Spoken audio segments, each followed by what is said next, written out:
Cookie Jar Entertainment was a Canadian media production distribution company owned by WildBrain. The company was founded by Micheline, Charest, and Ronald A. Weinberg in 1976 as Cinar, and Cinar had their name changed to Cookie Jar in 2004. But on December 25, 2014, the company was acquired by and folded into DHX Media. So what went wrong for Cookie Jar? Well, let's find out. Cinar.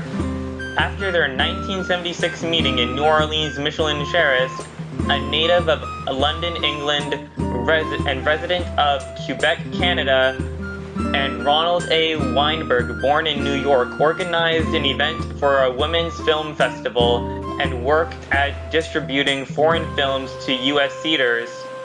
The couple moved to New York and formed Cinar, a film and television distribution company.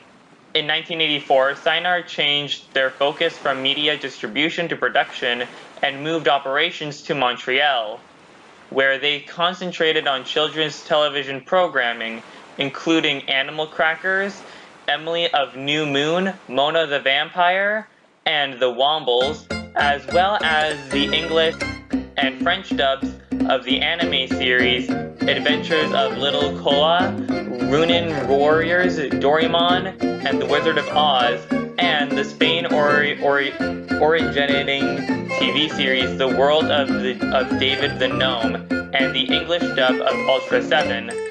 As a production company, Cinar was also involved in the work of Are You Afraid of the Dark, The Busy World of Richard, Scary, Madeline, The Real Story of Happy Birthday to You, The Adventure of Paddington Bear, Space Cases, The Shoe People, and its most famous work, Arthur Zubomofu and Caillou. The firm became a public company in September 1993. By 1999, Cinar boasted annual revenues of $150 million Canadian and owned about $1.5 billion Canadian of the children's television market. In 1996, Cinar acquired the library of the British animation studio Film Fair and closed it in 1998. In February 1999, Cinar acquired the film library of Lucidia Film Corporation. Cinar also owned the Fandango Studios dubbing studio in Mexico City. Scandal. The success of Charest, Weinberg, and Cinar ended in March 2000 when an internal audit revealed that about $167 million Canadian was invested into Bahamian bank accounts without the board members' approval. Cinar had also paid American screenwriters for work while continuing to accept federal grants and tax credits for the production of Canadian content. The names of Canadian citizens, generally non-writers, connected to Cinar, including Charest's sister Helene, were credited for the works.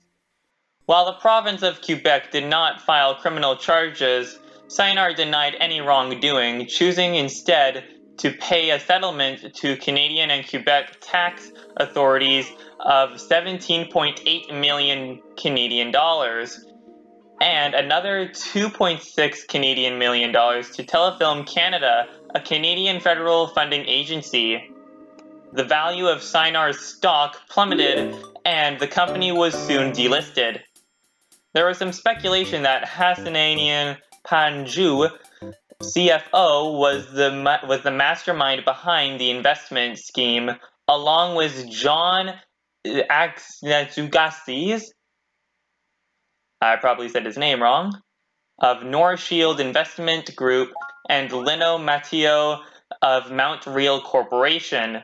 It was alleged that Charest and Weinberg and later Panju used Cinar as a piggy bank and schemed to transfer funds out from the company through a series of complicated transactions to their own offshore holding companies. In 2001, as part of a settlement agreement with the Commission des Valeurs Mobilières du Québec, Quebec Securities Commission, Charest and Weinberg agreed to pay $1 million each and were banned from serving the capacity of directors or officers at any publicly traded Canadian company for 5 years. There was no admission of guilt, and none of the allegations has been proven in court. Charest never lived to see a possible outcome, as she died on April 14, 2004. Aftermath. On August 26, 2009, in a separate case, the Superior Court of Quebec ruled that Cinar had plagiarized the work of Claude Robinson for its animated series Robinson's Secours. The series was based on a concept he had pitched to Cinar in 1986, but had been turned down. Robinson was awarded $5.2 million in damages in a suit that resolved a 14-year dispute between two parties. On January 17, 2014, former CFO Hazen Panju pleaded guilty to undisclosed crimes. The judge noted that these crimes were disgraceful and placed a publication ban on details surrounding the trial. Panju was sentenced to 4 years in prison. On May 12, 2014, co-founder Ronald Weinberg, John Excavadurakis of Northshield Financial Group, and Lino Matteo of Mount Real Corporation were charged with 26 counts of fraud in Montreal's Superior Court. They were convicted on most of the counts on June 2, 2016, and in the trial, Panju acted as a key Crown witness. On June 22, 2016, Weinberg was sentenced to 8 years and 11 months in prison, and the other two were received sentences of 7 years and 11 months each. On May 3, 2019, Weinberg was fully paroled. The Cinar affair was described thus by the Globe and Mail.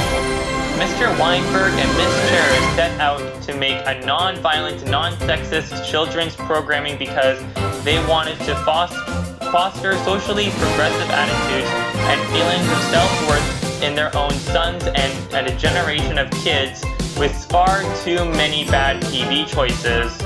But by the time their own kids had outgrown Cinar's shows, the couple's motivation seemed to have slid down the well-greased path of basic greed and avarice. If it took breaking the rules to enrich themselves, so be it. Success had gone to their heads. They acted, if not felt, invincible as Cookie Jar Group. In March 2004, Cinar was purchased for more than 190 million Canadian dollars by a group led by Nelvana founder Michael Hirsch and former Nelvana president Topper Taylor. The company was subsequently renamed Cookie Jar. On June 20th, 2008, Cookie Jar Group announced a deal to acquire Deke Entertainment. On July 23, 2008, the acquisition was completed, and eventually Deke was folded into Cookie Jar's entertainment division. When Cookie Jar acquired Deke Entertainment, Cookie Jar also acquired Copyright Promotions licensing group and a 1/3 interest in international children's television channel KidCo. Cookie Jar now has more than 6,000 half-hours of programming as well as rights to several children's brands. Also, it was announced that Cookie Jar was in negotiation with American Greetings to buy the Care Bears, Strawberry Shortcake, and Sushi Pat franchises. The deal was not finalized yet in late 2008, and with the current scenario, the transaction did not progress. On March 30th, 2009, Cookie Jar made a $76 million counterbid for Care Bears and Strawberry Shortcake. Cookie Jar had until April 30th, 2009 to complete a deal with American Greetings. In May 2009, American Greetings filed a $100 million lawsuit against Cookie Jar, and Cookie Jar filed a $25 million lawsuit against American Greetings over the Care Bears and Strawberry Shortcake deal. In April 2009, the company hired Tom Mazza, formerly of TriStar and Paramount Television, as its executive vice president of worldwide television. Mazza planned to broaden Cookie Jar's slate by pursuing Canadian co-productions intended for global sale. In February 2011, Cookie Jar announced a new imprint known as the Jar, which it intended to use on series targeting U.S. primetime television, as well as a slate including Laurie Kirkland Baker's All Over You for Lifetime, Blah Girls for MTV, Andrew Orstein's Lords of the Playground for CBS, and Stephen E. D'Souza's Spyburibaya for Fox and Global. Accusation by DHX Media. On August 20th, 2012, DHX Media, which is now WildBrain, announced that they would acquire Cookie Jar Group for $111 million. The purchase made DHX the world's largest independent owner of children's television programming. The accusation was completed on October 22nd, 2012. Season 6 of Johnny Test was produced by Cookie Jar under the auspices of DHX Media after the merger, and the studio officially closed down after the series ended its run. And there's the history of Cookie Jar. How did it become so what went wrong for Cookie Jar? Well, I would have to say with probably all of the lawsuits and all the terrible decisions that the company made probably led them what led to bankruptcy. Like when the founders were doing some, let's say, fraudulent things and criminal activity, they were pretty much digging the grave for their own company. Anyways, that is it for today's video. If you guys happen to enjoy this video, please make sure to hit that like button, and also don't forget to subscribe, and until then, I will see you guys in the next one. Goodbye!